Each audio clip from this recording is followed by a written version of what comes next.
Ladies and gentlemen, welcome to It's Something to Do with Pete and Will. We promise it's something to do.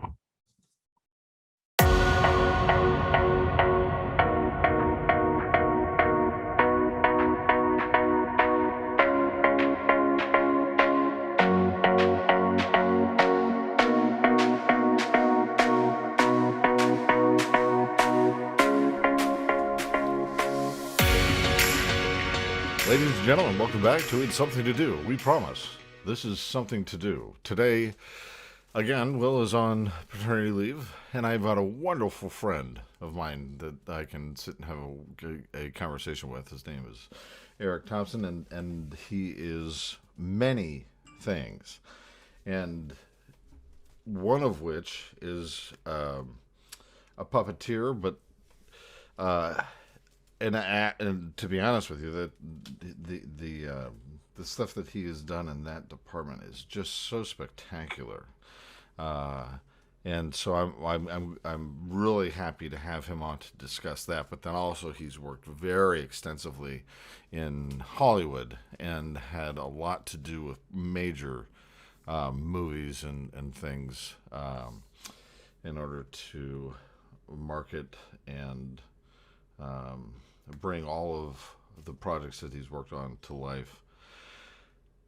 And again, he's an amazing puppeteer. Eric, welcome. Hey, great to be here. I really do appreciate you coming on. It's a wonderful thing. You know, it was interesting. I had and it's funny, you put all these things in order to make sure that your calendar stays where it should be and times and all those kinds of things. And then one time you're like, oh shit. You get that text that says, are we doing this? Is this happening? Oh shit.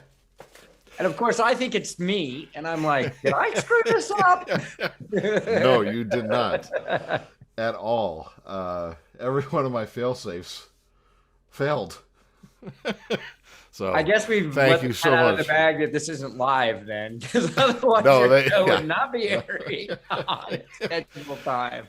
Well, that's funny because Will and I have that joke. He would constantly he'll say, "Oh, so Thursday." I'm like, "Well, just pretend it's Tuesday. It comes out on 10:00 on Tuesday mornings." He's like, "Yeah, that's how we're doing it." We can't talk about Halloween, right? Because that was so last month. Yeah. What are you doing, dude? Come on. Halloween was so last weekend. Yeah, exactly. Well, it's funny. It's funny that you bring that up. What's been the bane of my existence is the fact the kids they went to like Target and purchased all this candy well ahead of time. And like, Dad, don't eat the candy. I ate the candy. Yeah. Not all of it. There's about 6 pieces left, but we get hundreds of trick-or-treaters. So obviously last year with the pandemic and things like that, it was certainly quelled. But I have thousands of dollars of costumes, and so I put out these costumes, and I'll put some on depending on the my thought during the day. Because one of them's 10 feet tall, the other one's 7 feet tall, like these big things. So last year, what did I do? I think I just stuffed them all with newspaper and had them sitting in chairs. Nice. Nice. This is, you got something to look at. Don't come in my yard. My memories of Halloween, living in West Hollywood was, that I was a block away from the boulevard. So, that huge festival, right? Hundreds of thousands of people, just madness, right? And then I recently, moved up here to Seattle, and I walked through a mall to get to the office, and oh my gosh, Halloween, hundreds and hundreds of little kids out, in their costumes and stuff in the mall. And it reminded me of the West Hollywood Carnival. Yeah, except you did a big thing. Oh yeah. Well, because it's sort of like that. With a good location comes great responsibility. I was the go-to place because I was right next to the boulevard. Yeah. And so I'm seeing all these kids in their costumes going around, and I was like, what is with all these kids? What is Halloween for kids? What? Hey, you shitty kids are ruining this. Yeah, for me, it was always such an adult affair. Yeah, so fun to see that the little kids do it too. Who knew? So as I mentioned in the introduction to you being a part of this massive hit show, you're a puppeteer, and so you actually the shows that you put on were legendary, and the effort that you put into each one of them, and each one of the puppets that you have, like you're the detail that you put into each one. I mean, it's Jim Henson type detail into your puppets, and they're just beautiful. And then the shows that you put on are just spectacular, and you put so much effort into it, and you never skipped a beat with that, which was very, very inspiring. It was very cool. Is there something? Do you have a puppet around? Sure. Yes. I don't mean to ask it like that, but because I've got Animal around here somewhere, but I am nowhere near you. Yeah, I thought. Should I start maybe with a little bit of like where it all started from? And I'd really appreciate that. Or do we just want to go straight to the? No, I want, because, well, that's actually, no, we that's don't want to hear your story, blah, blah, blah, and I was doing these puppets. Exactly. It's like you have a comedian on, you're like, tell jokes. Can we just cut to the chase? We're just here for the puppets. We've got 12 minutes for this fucking thing. But we really don't want to look at you. No, no, that's what they feel about me.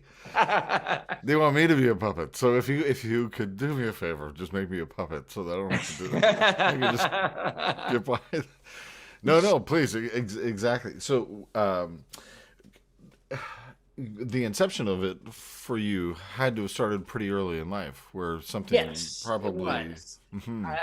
Yeah, for me it was okay. So my I was an Air Force kid. My dad was in the Air Force. And so in my younger years, we were stationed in England, and we had one television station, basically. BBC was pretty much it. And because there was an independent one, ITV, but ITV was on strike for like, and the British love to strike. So they were on strike for a year. So very little television when I was growing up. And the big thing was then when ITV went off strike, they came on the air and everyone was ready for the channel. And the first show that aired on ITV when they came off a strike after a year was The Muppet Show. And that just right there, that was it. And I loved the Muppets. You're like, that's where I'm going.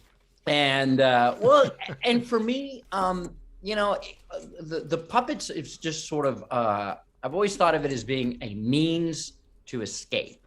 And, and so growing up when you're an American in England and, you're kind of a fish out of water or whatever, the Muppets were such a crazy, wacky kind of thing. And I could relate.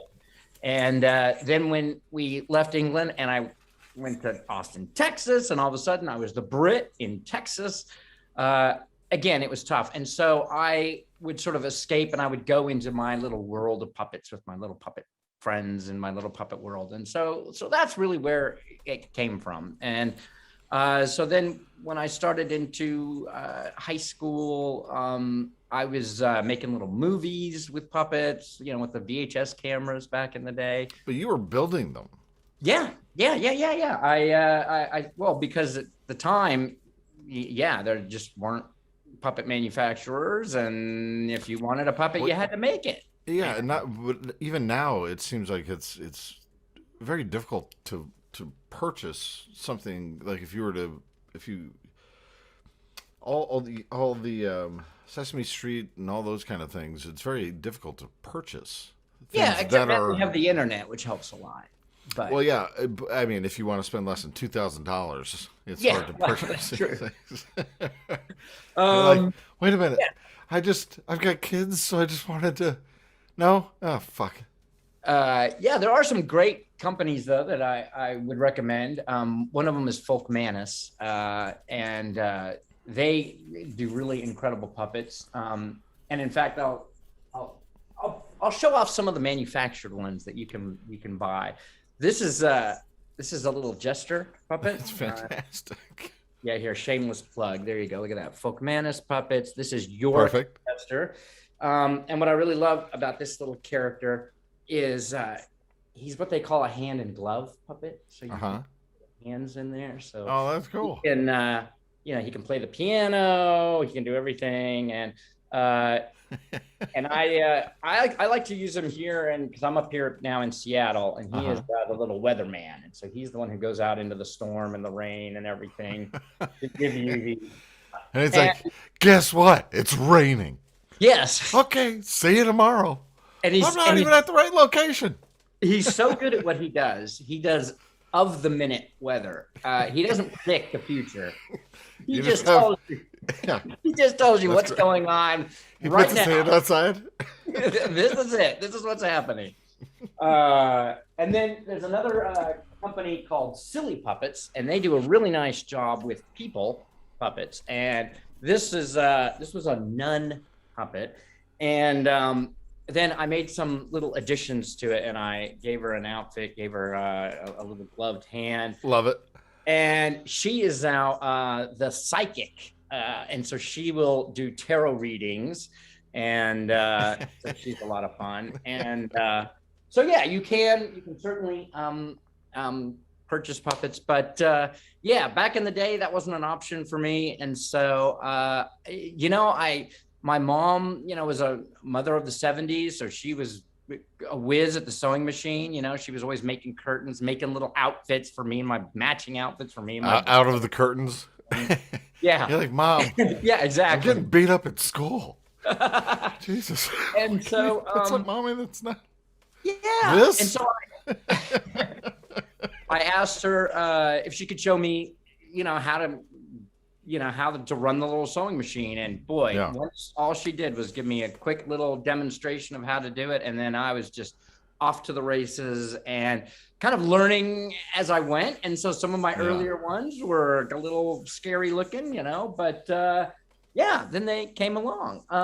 But that's kind of that's what's wonderful about any kind of art like that is you're going to have early aspects of it and early iterations that may have those things attached to it. And then as it develops and as you develop and as you become a different person, if you stick to it and you have that stick-to-itiveness, then they develop, which is so cool.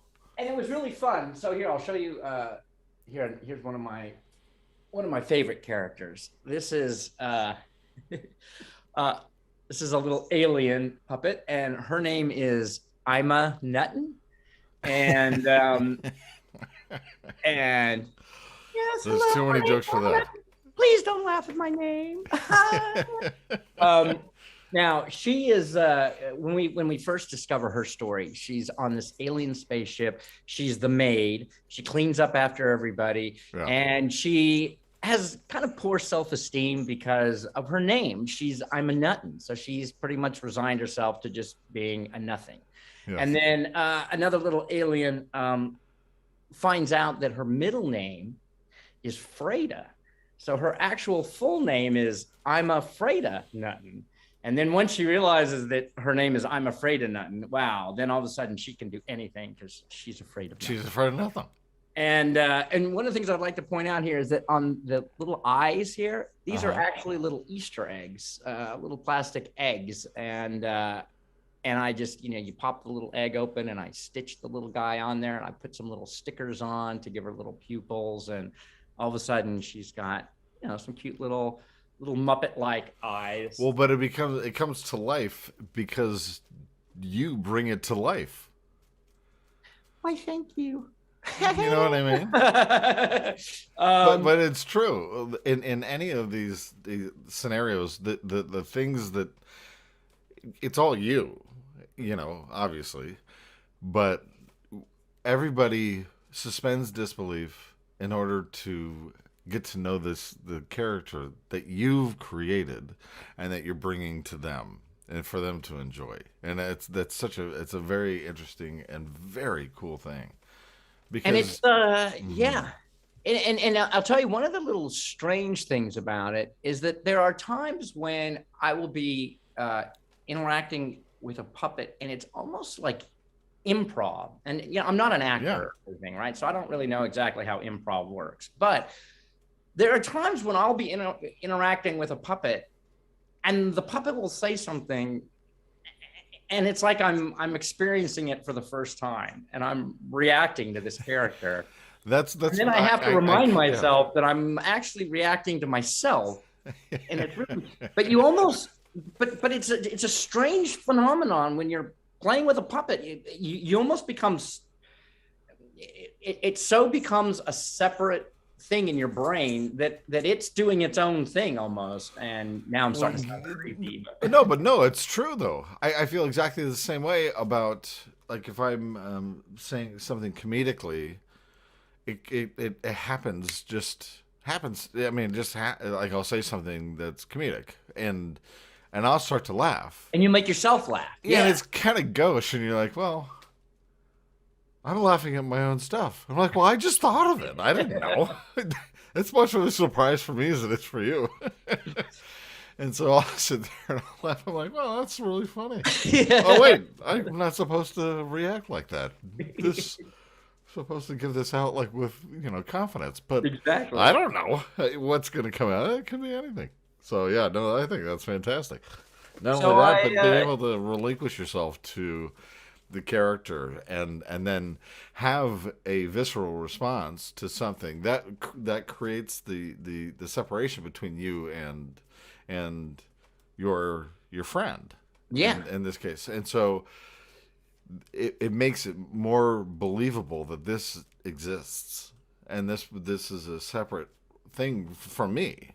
Meaning, I didn't know that was gonna happen. Like this exactly. None of this is scripted. It wasn't me. It was the puppet. I didn't say that.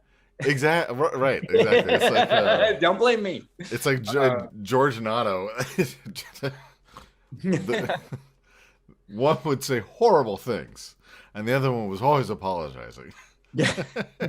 Like, come on. What are you doing? You're saying horrible things. Right.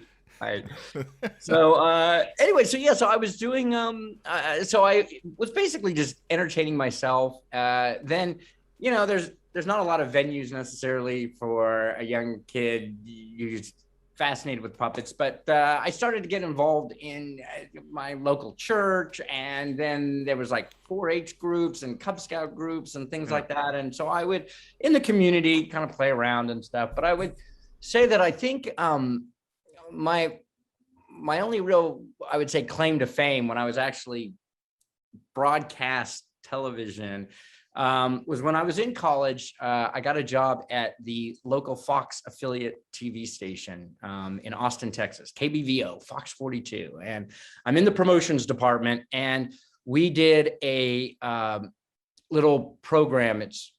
I'll use an industry term that you'll know. And it was, oh gosh, I was going to use the industry term and now I blanked on it all of a sudden. Interstitials, the little bits that go in between commercial breaks, right? And so it was called Fox Kids Club, and the little clips were 30 seconds long, and it was Kelly was the Fox Kids host, and she would promote cartoons, but also they would have little themes like electrical safety or wear sunscreen, all these types of things, and I remember, which by the way, is so fantastic. Yes. Hey, everybody. Turn on your smoke detector. All right, see you later. What's that beeping? That beeping is your battery out. You're like, oh, son of a gun. Yeah. So we were in we were in one of our planning meetings, and and I'm, a little gung ho, guy, and I said, hey, I have an idea. And I had a little presentation, that I put together. And I said, I think, what about we come up with a puppet sidekick for Kelly? And when she's on the air, the puppet can be along with her and everything. And as you might imagine, the kids club host was having nothing to do with it. And he's like, this isn't in my notes. What are we talking about here? Yes. What? Oh yeah. Exactly. No. I mean, that's what they were saying. Yeah. Oh yeah. That was moment for the insert laugh track here. Exactly. Antoine, laugh track. We need an audience. Yes. Yeah. So, the audience. We have an audience. The audience. The audience. Anyway, and so the host flat out said, "I absolutely refuse to work with a puppet. I will not do it." And so right then and there in that meeting, all my hopes and dreams were dashed, and my whole little pitch was shelved, and and it was done. Well, I got you back. Persistence, right? Yeah. Well, I wasn't going to take no for an answer, right? Yeah, of course not. So I continued to work on this project on my own. Without anyone knowing. And I came up with a couple of prototypes, and then I came up with a Fox character because it was the Fox affiliate, right? Yeah. ABO Fox 42. And I was a little conniving, and I knew that the kids club host took 2 weeks off in the summer to vacation in Europe every summer. And so while she was vacationing in Europe, I decided to represent. Slowly, a puppet came into the frame, and you're like, well, here we go. It did. And they're like, wait, what? Oh, son of a gun.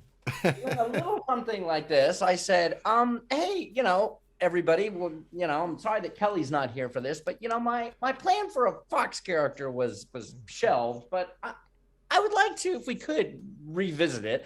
And I'd like to introduce you to this little character of mine. And ta-da!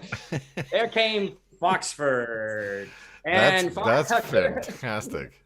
And so Foxford was there, and he's like, hey, everybody, I'm Foxford, and I'm here to be Kelly's sidekick. And, and then he had his whole little spiel about, how he was going to celebrate people's birthdays. And, and when Kelly's busy, I can be on the road. I can do other promotions. That's gold. Well, the promotions department went nuts, and they thought this little guy was really, really cute. They fell in love with him right away, right? And so they whisked me into the owner of the television station. And again, this is Austin, Texas, right? So just as you might imagine, right? He's a big old guy behind his. He's smoking cigarettes, is that right? Totally picture him with a cigar. Has scotch. What is this all about? What are you doing? And I was like, hey, I'm Blackbird, and I want to be, part of the kids club thing. And I had a little song and the little things for him to do and all that. And the owner of the station, I instantly won him over, and he said, I want that character on the air by next week. And so when the host came back from vacation, my boss, the head of the promotions department, had to pull her aside and say, I've got some news for you. You're working with a puppet. So needless to say, she was not at all happy with me. And I remember famously, we were doing, a pre-production or, getting ready for one of our test run shoots. Yeah. And, and I'm down underneath a box, right? And I can't see any cameras or anything. And I'm just sort of sitting there, and I've got the little puppet, and I go, and the little guy turns to her and he goes, the ratings went through the roof, I'll bet. The little guy goes, hey, Kelly, could you tell me, am I looking at you? Am I looking at the camera? Yeah. She looks at the puppet, not at me. Yeah. And says, you're looking right at the camera, you little shit. You're like, we're live. We're live. Careful. I was like, I got her. That's great. You know, it's interesting, and I to take a quick left turn, but so we did a lot of stuff with Alf. Oh yeah, okay. And those, and I did a lot of stuff with Kermit the Frog and Elmo and Abby that are part. My daughter's name is Abby, and when she was turning 4, I was doing stuff with Elmo and Abby. It just happened to be, and I'm not the Abby from Sesame Street. Correct. Yeah. And so, but I'm not a person to say anything. And they said, "Oh, do you guys want us to say anything to your people?" And so other people did things, and then they asked me because I was DPing this thing, and I said, "Well, my daughter's name's Abby," and they said, "Oh, when's your birthday?" I said, "Well, it's next week." They're like, "No way! How old is she?" Yeah. I'm 4. She's 4. And so they did this. So my daughter has Elmo and Abby giving her a personal. Oh, that is fantastic. Yeah. Oh, so wow. like the puppeteering and the stuff that you're doing is just really powerful. I think it's so powerful for people. And you might not notice it until later, but like the stuff that you're doing is really powerful. Like it's creating a whimsical utopian society that for children and for adults that you can kind of lose yourself in it and enjoy it because it's so unique and there's somebody that's totally committed to it. And so that commitment, the person that's creating it, and it, because when it's not committed to, and so you're in a situation where, this is just kind of something I'm doing. No, you're committed to doing this, and you've done such an amazing job, and you've done it for so long that your commitment to the authenticity of each one of the characters and each aspect of it. I mean, obviously, it's an extension of who you are, which is a beautiful person, and it's an extension, but it's so visible when you're doing something that this is an independent person. So like you were describing on news, she's getting mad at the puppet. Yeah. Like, well, but it's because you gave it life, and so it exists, and so that life exists, and it's so. I mean, it's just powerful. It's amazing, and to watch what you do is just incredible. What's your website? Just real quick before I lose the thought process. Oh yeah, shameless plug. There we go. It is called the Puppet Hideaway, and that is the puppethideaway.com. I'm also the Puppet Hideaway on YouTube. I have a YouTube channel. I'm the Puppet Hideaway on Facebook, the Puppet Hideaway on Instagram, and the Puppet Hideaway on TikTok. So they're fantastic. All social media platforms. Well, thanks. What my goal in putting this together and launching this was that I wanted to take my experience from my industry experience from both. Yeah, so talk about the industry experience and how that kind of translated, because you've done stuff with a lot of major motion pictures and all those kinds of things. And so what ended up happening was so I was working for the TV station in college, and I applied for an internship with the Academy of Television Arts and Sciences, and in the children's programming category, and I was selected out of all the people applying in the United States. So I was thrilled. And so that brought me out to LA, and I interned at NBC. It was part of their Saturday morning block. So I was working on Saved by the Bell, The New Class, and all their other Saturday morning programming. So I did that, and then then once I'm out in LA, I started getting into children's television and all of that, trying to get into the production end of things. But as you know, as you come out, once you get to LA, there's so much opportunity out there, and there's so many different aspects that what you can end up in. And I dabbled in advertising for a little bit, but then I landed a role at Saban Brands or Saban Entertainment, which was part of Fox Kids. And and that was when I got involved in licensing, merchandising, and we were working on the Power Rangers, the new Captain Kangaroo. Well, this is where we can start to discuss some of the interesting things that happened during our camping. But continue. Yes, I don't mean to interrupt. Go, yeah. Continue. That's what you call a teaser, right? Yeah. Are you seeing emails? I am so tech savvy that for some reason this email just popped up. You're not seeing any of that, are you? I'm not seeing email. Should I be seeing something? Do I need to be sharing? No. Oh, good. No. You're checking your email while we're having a conversation? No, it just popped up. I have no idea what's going on. Oh, I see what you're saying. I'm not seeing it on my I'm side. on Tinder and Grindr and everything. Yeah, like, right. oh, geez, don't put that up there. So anyway, I was in the merchandise, consumer products, toys and games, collectibles. So, my job would be, basically, taking a film or TV show and then working with manufacturers, your Hasbros, your Mattels of the world, and creating merchandise based on these properties. For example, Bandai Toys did the Power Ranger toys, so I was working on those. Then that led me to Sony Pictures, and I worked for Sony Pictures forever. Kind of like you with E. I was there for a total of over 18 years. It was E Universal for 22.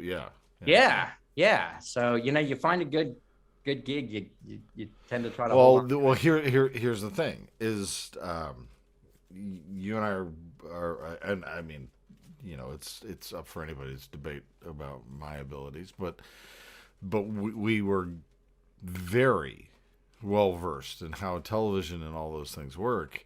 Mm-hmm. And then you get involved in your staff, and then you're truly entrenched in what it is that they're creating. And then a pandemic hits. You end up having a very specialized, weird niche profession. It's difficult to translate into other fields. And then the pandemic hits, and you're like, well, what's happening now? I thought there was going to be an earthquake. This is ridiculous. And when you're in the job fairs or you're in these networking groups and they're like, what do you do? And you're like, oh, entertainment licensing. I do, merchandising programs for kids' TV shows. Like, right. That exactly. So you're kind of like, well, I mean, what do we... But so anyway, so I guess, so then I was finding myself now at a part of my career where I thought the pandemic was the perfect opportunity, right? We're all trapped inside. I reacquainted with all my puppet characters, and I decided that I wanted to take everything that I had gained up to that point, working for other people's brands, and wanted to apply that to my own brand and intellectual property. And that's where I came up with the Puppet Hideaway. And I loved what you said. Actually, you said it best. I should have been writing it down. But I did want to create a community, a safe place where people could share, the fact that, they like toys or, games, collectibles, whatever it is. Because everybody does. And to be free of judgment of whatever it is they like. And also, one of the things that I came across too was that I think growing up, being, like I said, a fish out of water, being the American in England and then considered the Brit in the US and that, those feelings of being an outsider and whatever. And I feel like today, that is more pervasive than ever because, good grief, the world of the internet is just so negative and hard on people and everybody. There's so many haters out there. And I was shocked when I started putting content out and doing little puppet things and stuff. The responses I were getting were not necessarily just positive. They were, you know, we love, the wholesomeness. We love the spirit behind it. How do you deal with hate? I mean, people were asking me for advice on, overcoming hatred and that sort of thing. Yeah. And well, so I've heard, just it's interesting you say that because recently, people say 50-50. If you have 50% that like you and 50% that don't, that 50% that doesn't like you helps the 50% that does because they're watching. Oh, yeah. I mean, fine. I don't care that you don't care. Give me shit. I don't care that you're against what it is I'm trying to accomplish here, because both I mean, not to put it in an algorithm aspect, but both they feed each other. Mm-hmm. And then there's with just in the comments or whatever, they're having a conflict, and you're not even a part of it, and I don't care. I mean, you guys fight about me with each other, that's fine. It's cool with me. But in when you're starting to develop something, the negative comments are kind of what you focus on. You're like, oh, well, this person. Well, yeah, and how often do we react against things that we see within ourselves? And things that yeah, exactly. Well, and that's true. That's a very good. I guess we got a little heavy and philosophical there. No, but it's good. No, but that's important because people are going through that, and they it does exist, and so exactly. So you'll respond to something, and then you'll see in your response maybe a day or two later, and you're like, oh, that was about me. Yeah. It wasn't about that person. I like that person, and crud. Hey, man, sorry. Or whatever, however it manifests itself. So so that's what I was trying to do, is just create a place, and I would say some of my guides or role models have been with children's entertainment. When you think of Sesame Street, right? That's the street where you go, where, you're accepted and everyone's different. Or, whether it's Fraggle Rock or Mr. Rogers' Neighborhood or Pee-wee's Playhouse, it's these, places you go. And, that made me think a little bit, I know we wanted to chat a little bit about our camping trips and like how magical that was to get up to the Kern River and to cut away from everything where we could be ourselves. Well, here, Antoine, you might need to make a quick edit here. Yeah, she fixed it. Oh, but you never saw it. She waved her magic wand and did it. No, I never saw it. It never came up on my screen. Sorry, I was distracted because. Okay. And it's no big deal. It was like school emails and stuff, and you're like, oh, nobody wants to watch any of this shit. I mean, come on, it's bad enough we have to deal with it to begin with. So we were talking about escaping to wonderful places like the Puppet Hideaway. Yes. On all social media platforms and thepuppethideaway.com. And I was relating that to our secret hideaway getaway. Oh, this is how we got to know each other. Well, so there's.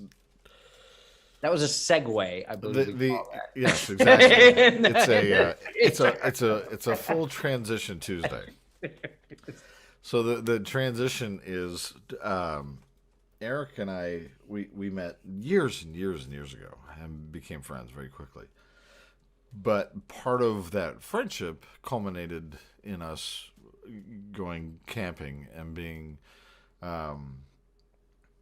there's a place called Kern River, and now it's kind of devolved, so it's hard to get there, and they had to put all these things in place in order for you not to be able to kind of camp where we camped. But we didn't really camp. we did. We just sort of went off onto we were pretty hardcore. Well, we weren't at a proper campsite. We didn't have bathrooms. We were down by the river. We were roughing it. Yeah, that's what camping is. Yeah, we had the Shaughnessy, and you're like, oh, I guess that's a thing. And there was a. Now, is anyone going to understand what that is? Do we need to explain that is a folding chair with a toilet seat attached to it with a hole, so that you can sit while pooping in the grass and not squatting. Yes, that's how fancy we were. We were sitters, not squatters. However, it was fancy because you come back and you had what do they call it? One of the it's not a chandelier. It's the what was it? Disco ball. The disco ball. We had the disco ball going up overhead. It was some fancy stuff. And now, but we'd fish all day though, and so we'd get trout. That's and we would stuff the trout that we caught with bacon, and that would be dinner. And then, like on the second day, we're like, let's just walk down to the steakhouse. Okay, so there we go. We were doing our roughing it stories, and then you mentioned, oh, but there was a steakhouse, half a mile down the road. Which, all right, are you ready for this? I brought props. So look at this.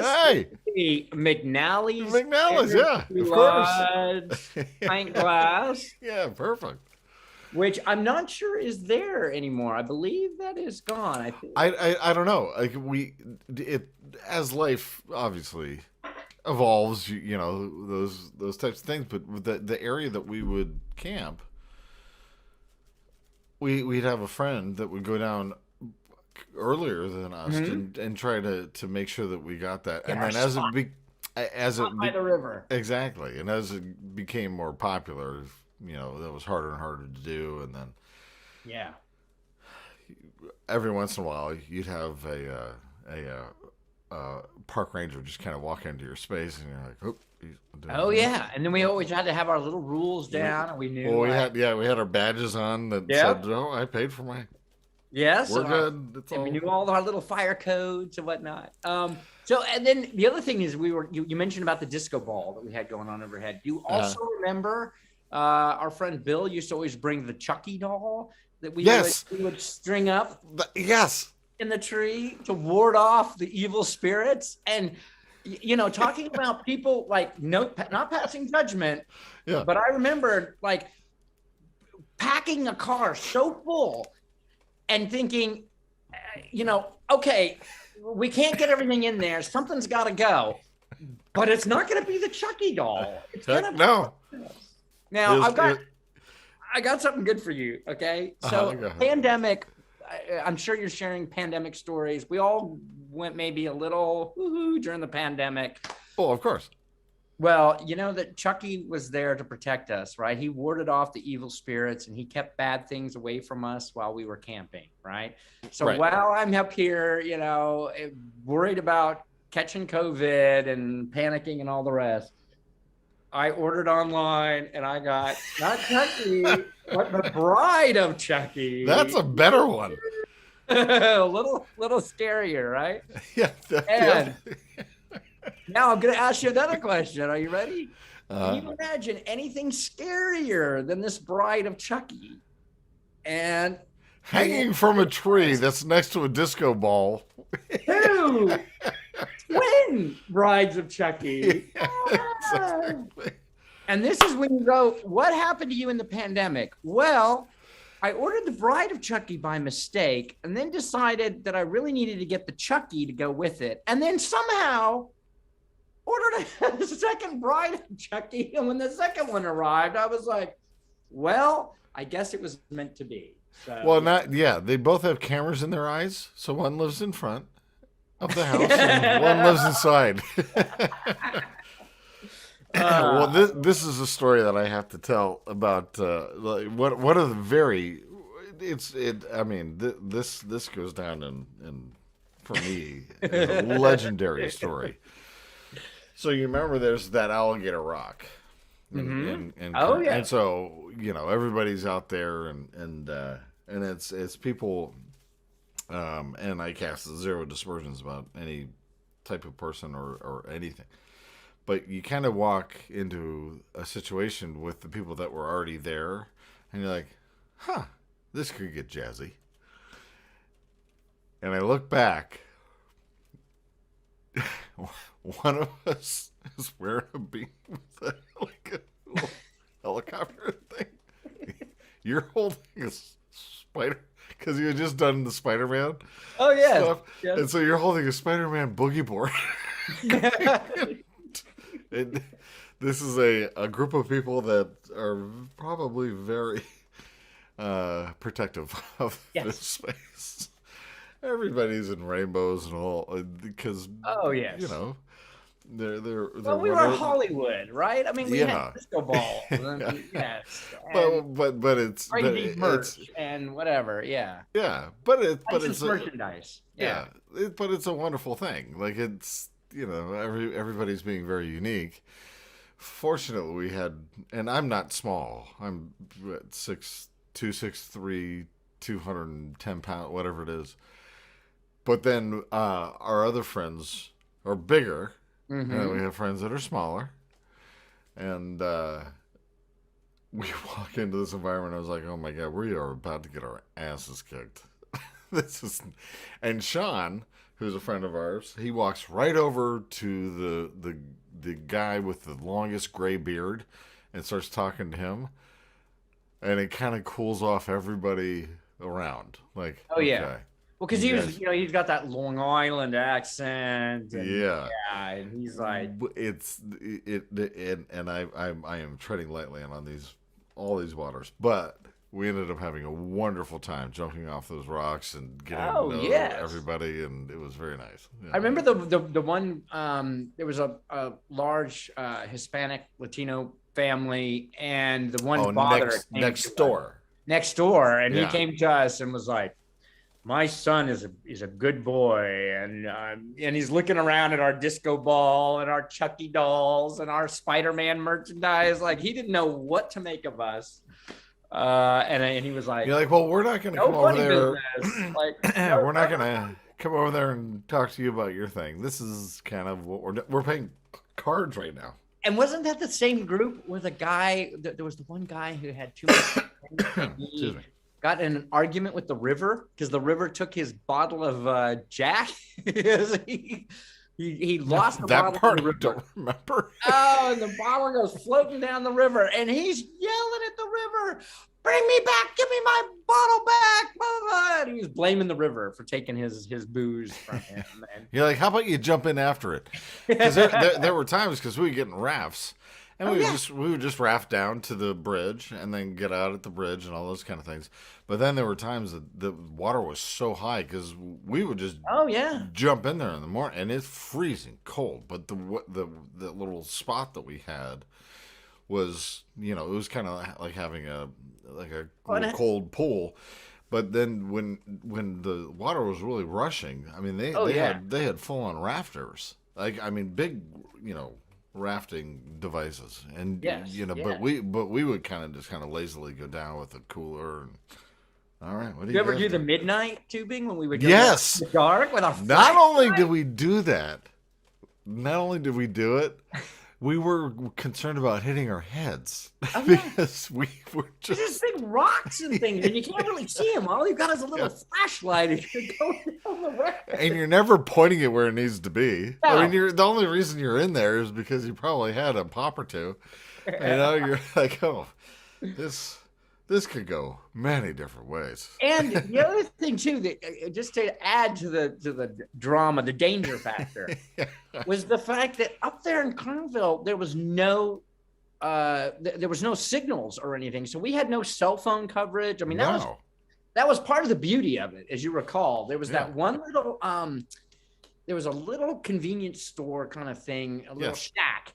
And that was like the end of your cell phone. So any call you had to make, it had to be done by that last little checkpoint. And then it was like 2 miles or, whatever in.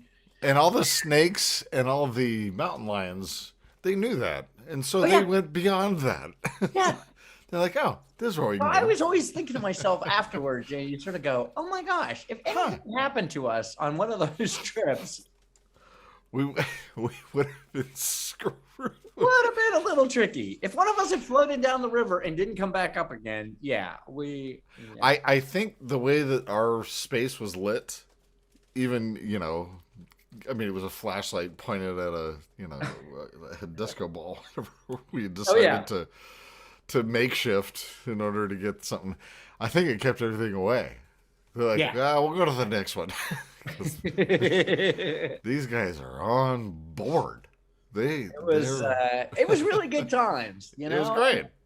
And it was, I think it was such an interesting group that we had too, because I think a lot of LA people, I don't know, you get a lot of campers and stuff. I remember when I would talk about camp trips and stuff, people would just question like, what? Like, you grab a sleeping bag and you go. Yeah. When our friend Bill, he had like this World War II era tent. And but what was endearing about it is it took forever. Because now you can just essentially open the bag and it just opens and pops up. And they're easy. We would all have our tents. Yeah, we would all be set, ready to go, and off on our adventures. And he's got this. He's working with canvas and stuff. I'm like, look, man, I'd help you, but it's so much easier than what you're dealing with. And we love Bill. Bill's a very, very close friend. Funny guy. Decades and a great guy. But there are times you're like, Bill, what are you doing, man? But his parents would come out with us. And we spent a lot of time playing cards. And so we would sit and play Shanghai Rummy and things like that. And which is not an easy game to play. It's one of those games where you know it, but it's in Rolodex and it's so far back that you have to say, okay, give me a quick synopsis. Right. Okay, all right, here we go. Let's play.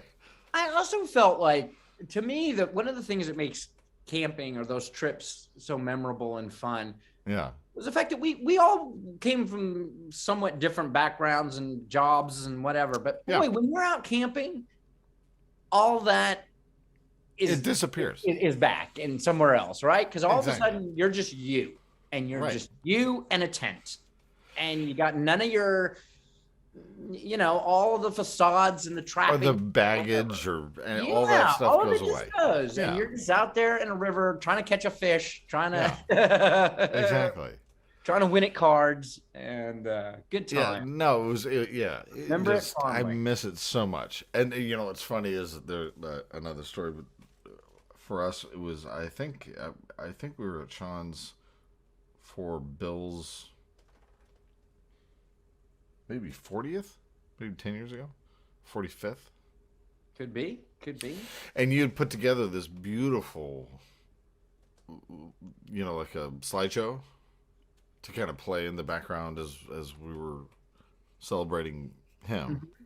Oh, yes. And every once in a while, I'd show up on the screen, and you're like, oh, hey. I'm like, wait. No, that's me. Oh, yeah. Come on, man. I spent years with you. And it was cute. It was a very funny thing. To see somebody out of context when I would see. Well, that's the thing. Yeah. I'm shirtless in the photos on the screen, and you guys are like, "Wow, that's pretty attractive." I'm like, I'm standing right here. Oh well, you're not anymore. What did you do? Oh, I don't remember that. I don't know. You made me snort. Pleading the fifth. Good time. So it was a lot of fun. that's sort of what I'm going for, is trying to, find, an opportunity for people in this crazy social media world and whatever, to just sort of get away from whatever's bothering them and to, find a place, kind of like, I guess you're doing here with your show, getting people to, I delve into your world. Huh? Yeah, well, kind of. I mean, it's share your joy, your thoughts. Yeah, the name of it kind of gives it away. Something to do. It's something to do. So if you're listening to it, I hope that we give you something. And so at some point, I actually bring up like little snippets of things that I heard during the week. Mm-hmm. And oh yes, man, be topical. This isn't topical. Or to make sure that the show's dated if you're watching this a year from now. Well, no, it's not even that. There's a group of people that I have conversations with, and I really value them. And I value their stories and things. However, every once in a while you'll get a story and sorry, I'm looking through some of my notes here, and I have a lot, which doesn't make. It's a very topical, relevant story that you don't necessarily remember. But it's not. Like... I'm sorry, I don't mean to be giving you a hard time on your show. No, for sure, I don't mind. Of course. But so imagine you're sitting there and you're having. Because I don't allow myself a lot of social media time. Like, I don't get into all that kind of thing. But there's this site that has, they're a sponsor we'll get to at the end of it, which is a running joke because we have no sponsors. Nobody gives a shit. But there's somebody I was talking to on this site, and they, every once in a while I get into a conversation and I'm like, wait, what? Because you kind of get flooded with information about something that seems, I mean, it's innocuous to them, but you said, wait, what did you just, what did you just say? And what group is this we were referring to? Well, it's our fans of your show following this because it's called well, no, yeah, it's the name of the app is Clapper, and what you can do on that, which is potential sponsor. Yeah, well, and that's where I'm getting all my views. I've got all these views and wonderful people that create content and all that kind of stuff. Yeah, exactly. I've had to get tested 3 times. I didn't know what was. So anyway, so I'm having a conversation with this wonderful woman who's a friend on there. Her name's Crystal, and she very calmly describes how there's a friend of hers that she goes to their house, and what that person's whatever, because everybody's got depression and anxiety and all those things, and that you understand. She's like, yeah, he took out all of his toilets. I was like, okay, wait, what? He's like, yeah. So what he does is he hands out diapers when you walk in. Oh. I was like, okay. Wow. What did I walk into? Yeah, this sounds like quite a group. Yeah. It's a diaper party. Well, no, it's not even that. Like I mean, there's all these different people and things, but this happened to be the person name. I was like, okay, let me wrap my head around what you're talking about here. The toilets were bringing him anxiety. He was. First of all, you're telling me that you really breezed over a lot of details here. Me asking you to take your shoes off is one thing, but if I'm handing you a diaper, why? Or is my Because the name on toilets it? have been pulled out. I mean, I guess it makes sense. Exactly. Why are you handing me a diaper? Because they removed the toilets. They were causing him to have anxiety. Okay, I think I've made a horrible mistake by coming over to your house. But it's true. Like, so he would wear one, and then he's like, "Wow, we don't have any toilets, so here's a diaper." Like, so what do you? I got dressed for dinner. Where do I put this diaper? I mean, I got skinny jeans. It's gonna show the diaper. And they make noise. Wait, what am I doing? Why am I even having this conversation with somebody? I would think that would be a night to remember for sure. Yeah. So, what's going on with you? Shh. I'm not finished yet. Yeah. You're not finished what? Yet. Oh, God. Come on. At least walk into the place that used to have a toilet. Just give me a minute. Yeah. Oh, yeah. What is that? That's Steve Martin in Dirty Rotten Scoundrels. Can I go to the bathroom? Yes.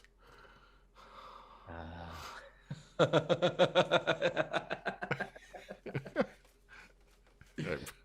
probably ruined it, but you know. So this is what we expect from a clapper party. No, well, no. I maybe have 1,000 people that follow me on there, and it's so interesting. There's people that have OnlyFans accounts, and so they use that as kind of launching off because they all got kicked out of TikTok, and so they'll come over there, and so it's a very interesting group of people. So now within that interesting group, and this is the theme now for the show.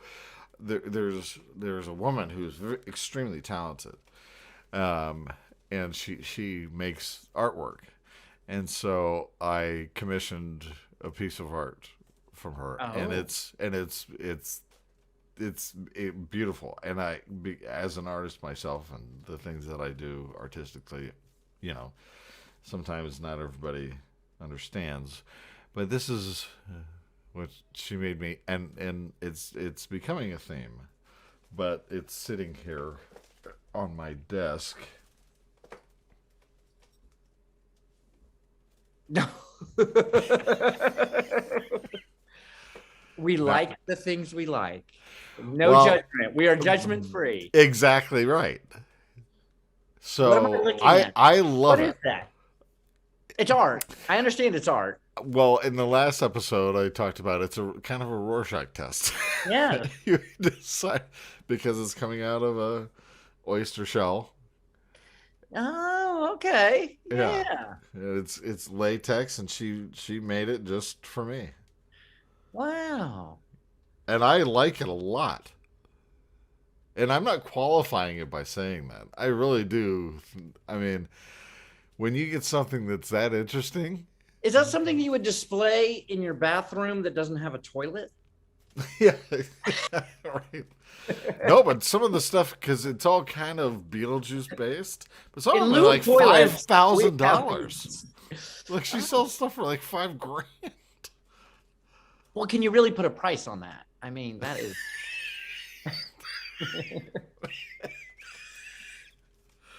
You're gonna make me snot. Can you put a price? And she almost makes it into every episode. And I want to be completely clear that I love this. And I think, honestly, there's so much energy. I like the way you hold it like it's a brandy snifter or something. Like you could just be having a discussion and just. Mm-hmm. But the amount of energy that went into it, and I'm not kidding. Given I make indoor decorative birdhouses for the love of Pete, and they go from real money. That's fantastic. So, like these types of things, I saw it and I said, "Hi, have to have one of those. This is my life is not complete unless. Oh, she signed the bottom. It's a signed autograph. Mm-hmm. Wow. So, her name have a name? Is it Oyster and? Well, her name's her name's Lil Cersei, and she's on Clapper, and she's extremely talented, and she does a lot of costume stuff, and it's one of those situations where you kind of walk down this path and you're like, I gotta have that. Nice. How do I get that here? Because that's fantastic.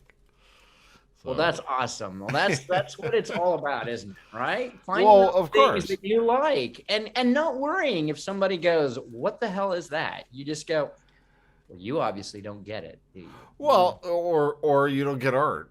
Like art is obviously totally subjective, and you. I mean, you're. Is this weird? I don't think so. I think it's adorable. That's what I mean. And so things like that. You feel safe and secure. But exactly, and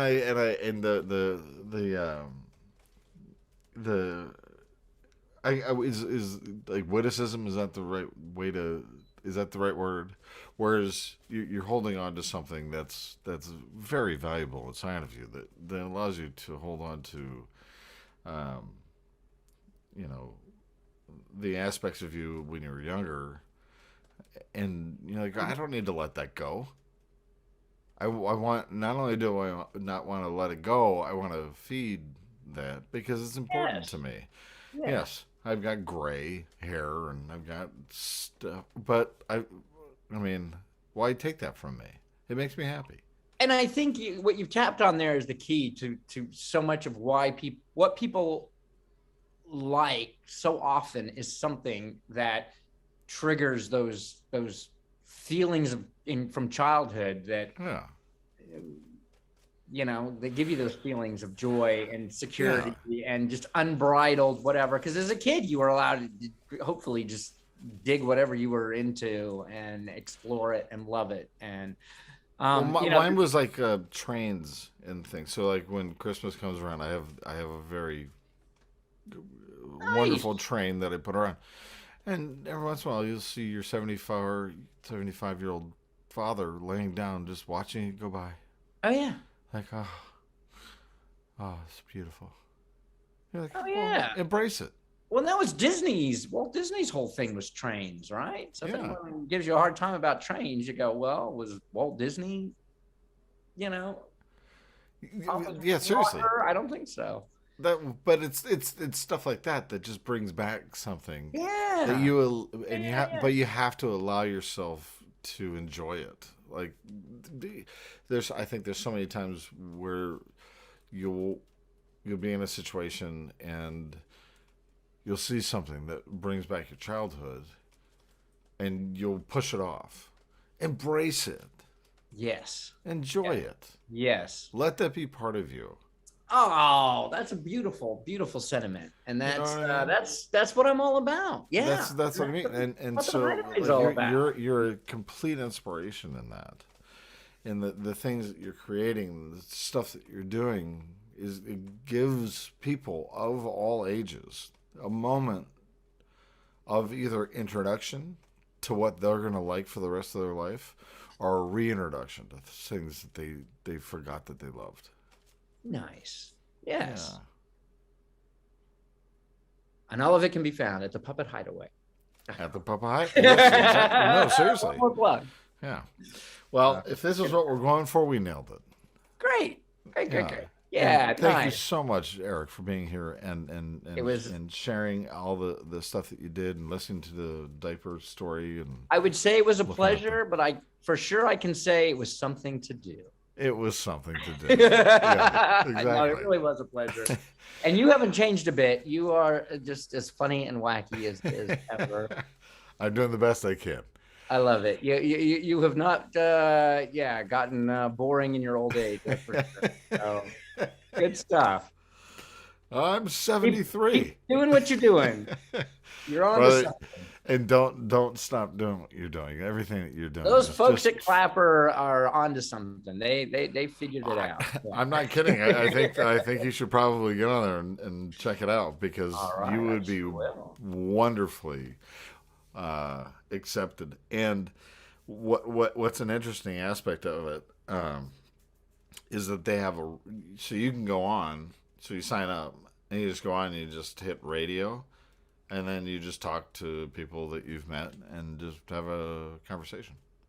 Or you can do a video and you just click it, and it's the way that they've designed it is so unique, because it's not like FaceTime Live or any of the other. Not that I would disparage any of those, because they're wonderful sponsors. Thank you. Yes. But you know what I mean? Like, you can just walk in and then have a conversation with your friends. It's really cool. Wow, and there's people it's all over the world. So something to check out for sure. Yeah. Something to do. And yeah, exactly. It's something to do. Clapper. Sponsor this. Just pay me. Brother, thank you so much. Okay. Thank you very much. It's been and I'll touch base with you in a second, just to